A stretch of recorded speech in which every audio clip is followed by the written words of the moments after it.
शाम के 7 बजते बजते अर्जुन अपनी माँ शारदा से डिनर मांगने लगता है। माँ डिनर बन गया हो तो जल्दी से लगा दो, बहुत जोरों की भूख लगी है।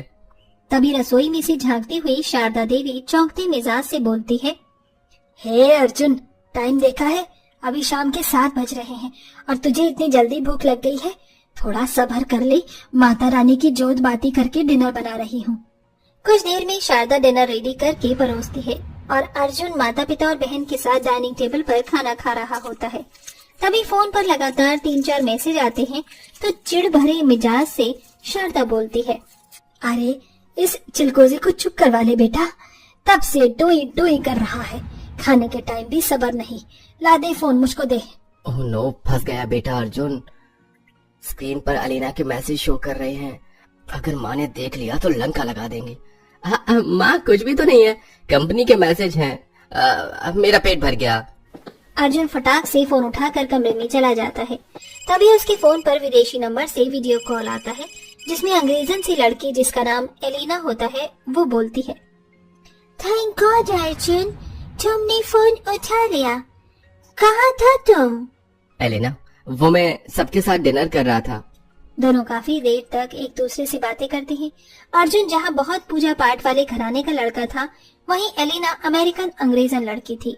लगभग 1 महीने पहले दोनों की स्नैपचैट पर बात शुरू हुई और दोनों में प्यार हो गया। पर क्या शारदा देवी एक अंग्रेजन लड़की को अपनी बहू बनाने के लिए मानेगी? ऐसे ही दिन बीतते गए। एक रात जब शारदा दूध देने के लिए बेटे के कमरे में आती है तो वो हंस हंस कर एलिना से चैटिंग कर रहा था। अरे माँ, आप यहाँ? हाँ, तुझे दूध देने आई थी, पी लेना। और ये क्या इतनी लेट तक रात रात भर उल्लू की तरह जागता रहता है? चल सो जा, सोए माता रानी की पूजा में कभी मौजूद नहीं होता। हाँ, बस सो रहा हूँ ना।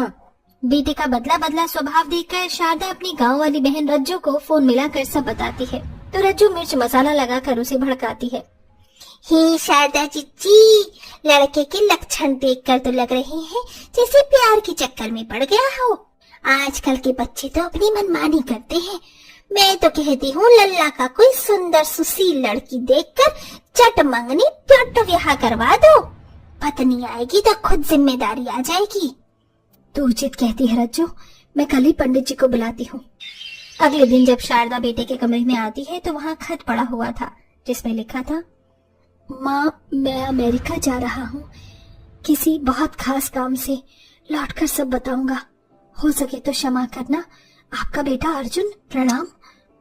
बोलो भला, ये क्या बात हुई? माँ को बिना बताए चला गया। हे माता रानी, मेरी लाज आपके हाथों में है। मेरी चौखट के अंदर कोई अंग्रेजन विदेशन नहीं आनी चाहिए। कुछ घंटे में अर्जुन फ्लाइट से 7 समुंदर पार करके एलिना के पास पहुंच जाता है। उसके लंबे घने भूरे बाल, नीली आंखें और दूध की तरह सुंदर चेहरा देखकर अर्जुन देखता रह गया। अर्जुन, क्या हुआ? Are you okay? तुम ठीक हो? एलिना, तुमने हिंदी बोलना कब सीखा? जब तुम मेरी लाइफ में आई, मैं हिंदी डिक्शनरी में से पढ़ती हूँ। चलो, मैं तुम्हें पूरा अमेरिका घुमाती हूँ। दोनों एक दूसरे के साथ में काफी पल बिताते हैं। अर्जुन एलिना से शादी करके उसे अपने साथ अपने देश, अपने घर ले आता है, जहाँ द्वार में खड़ी अंग्रेजन बहू को देखते ही शारदा देवी के सीने पर सांप लौट जाता है। प्रणाम माँ। प्रणाम पिताजी। नमस्ते मॉम डैडी। अपनी अंग्रेजन बहू के मांग में सिंदूर, गले में मंगलसूत्र और कलाई में चूड़ा देखकर बौखलाए मिजाज में शारदा उल्टा सीधा सुनाने लगती है। क्यों री अंग्रेजन, क्या रिश्ता लगता है तेरा मेरे बेटे से, जो 7 समंदर पार से सौगात बनकर चली आई पीछे पीछे? शारदा जी, ये क्या तरीका है बात करने का? हो सकता है ये हमारे अर्जुन के मेहमान हो, और भारत में अतिथि देवो भव होता है। दरवाजे पर आए मेहमान का दर्जा भगवान के बराबर होता है। बनवारी जी, आप तो रहने दीजिए, जिसका डर था वही हुआ। अर्जुन, अब तो चुप क्यों खड़ा है? जवाब दे अपनी माँ को। माँ, एलिना मेरी धर्मपत्नी और आपकी बहू है। मैं उसे बहुत प्यार करता हूँ और आपको विश्वास दिलाता हूँ, इससे अच्छी जीवन साथी आपके बेटे के लिए कोई दूसरी नहीं हो सकती थी। तभी अपनी अंग्रेजन भाभी के गोरे चिट्टे रंग और सुंदरता के जलते हुए बहन शिप्रा आग में घी डालने का काम करती है। हाँ हाँ भाई, आपको तो ये छोटी छोटी कपड़े पहनने वाली अंग्रेजन गोरी में भी पसंद आई थी। शेम ऑन यू भाई। तूने अपनी मर्जी कर ली तो अपनी इस माँ का फैसला भी सुन ले। अर्जुन, मैं इस अंग्रेजन बहू को किसी सूरत में भी नहीं अपनाऊंगी। अरे हमारे जात धर्म की तो दूर, जो हमारे भारत की नहीं, उसे क्या पता यहाँ के रीति रिवाज व्रत त्योहार का। अपनी खालिश निकाल कर शारदा कमरे में चली जाती है। एलिना दरवाजे पर ही खड़ी रह जाती है। अगले दिन से वो एक हिंदुस्तानी बहू की तरह पूरे ससुराल की सफाई, पूजा पाठ करती है और खाना बनाती है। लेकिन अब तलक भी सास के दिल में खटास भरी हुई थी। अब नवरात्रि का पावन व्रत आने वाला था। तभी शारदा कड़वाहट से कहती है, सुन मेरी अंग्रेजन बहू, कल से माता रानी के शरद नवरात्रि शुरू है, तो विधि विधान से पूजा पाठ करे। ऐसी तो तू है नहीं, तो सफाई ही कर देना।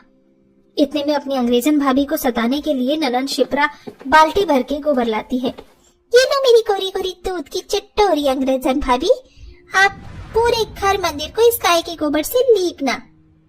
अब आएगा मजा जब मेरी अंग्रेजन भाभी 1 मिनट में मना कर देगी गोबर से घर लीपने को।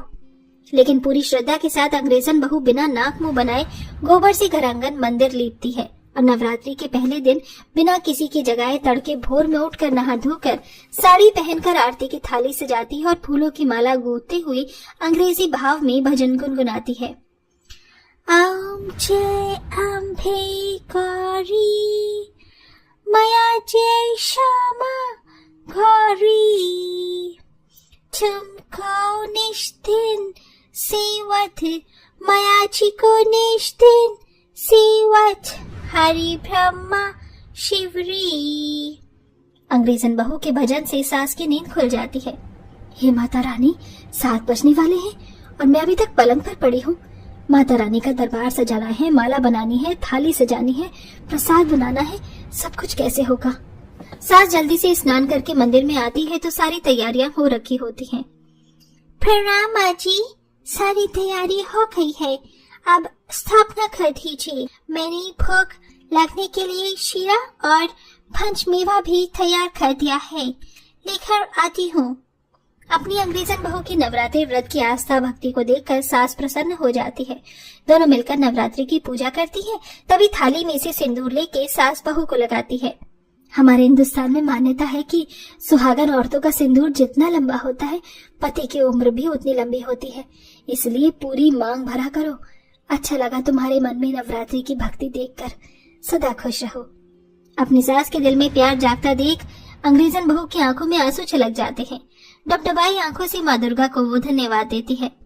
Thank you very much Mata Rani, सासू माँ के दिल में प्यार जगाने के लिए। इसी तरह पूरा दिन गुजर जाता है। निर्जला नवरात्रि व्रत की अंग्रेजन बहू सास, पति और ननंद को नाश्ता बनाकर परोसती है तो सास पूछती है, अरे बहू तू भी बैठकर नाश्ता कर ले। ना सासू माँ, मैंने नवरात्रि का 9 डे वाला निर्जला व्रत रखा है। ये सुनकर ननंद शिप्रा खांसने की एक्टिंग करते हुए अंग्रेजन भाभी को रुस्वा करती है। अरे शिप्रा तू ठीक तो है? एकदम अचानक से क्या हो गया? माँ, मुझे अंग्रेजन भाभी की 9 दिनों का व्रत वाली बात हजम नहीं हुई। और वैसे भी भाभी, ये बिना पानी की 1 बूंद पिए और खाना खाए व्रत रखना आपकी बस की बात नहीं। शाम तक पता लग जाएगा कितने पानी में हो। शिप्रा, ऐसे किसी की भक्ति का उपहास नहीं उड़ाते, समझी? पहली बार शारदा अपनी अंग्रेजन बहू के पक्ष में बोलती है। इसी तरह 8 दिन गुजर जाते हैं और नवरात्रि का 9वां दिन आ जाता है। एलिना सवेरे के 3-4 बजे से उठकर नहा धोकर प्रसाद बनाने लगती है। हे माँ अन्नपूर्णा देवी, मेरी हेल्प करना ताकि पूरी हलवा और सब अच्छे से बना पाऊं। और एक बार फिर से दिल में 9 देवियों के लिए भक्ति भरकर अंग्रेजन बहू भजन गाती है। हाथ जोड़कर खड़ी हूँ तेरे द्वार, मेरी माँ पूरी कर दे मुरादे। एक बार मेरी माँ तेरी कंजक बैठाऊं, पूरी हलवा खिलाऊं, तेरी जोत जलाऊं, लाल चुनरी उड़ाऊं। अपनी अंग्रेजन बहू के मन में अपार भक्ति देखकर सास की आंखों से झरझर आंसू बह जाते हैं। दोनों मिलकर कंजक बिठाकर नवरात्रि व्रत संपूर्ण करती है और शारदा अपनी अंग्रेजन बहू को स्वीकार करती है। बहू मुझे क्षमा कर दे, तू अंग्रेजन थी इसीलिए मैंने तुझे स्वीकारा नहीं, मगर तुझ जैसी बहू पाकर मेरा जीवन सफल हुआ और मैं 7 जन्म तुझ अंग्रेजन बहू की सास बनना चाहूंगी। एलिना की आंखों में खुशी के आंसू थे। अंत में सास और अंग्रेजन बहू मिलकर माता रानी की विदाई करती हैं।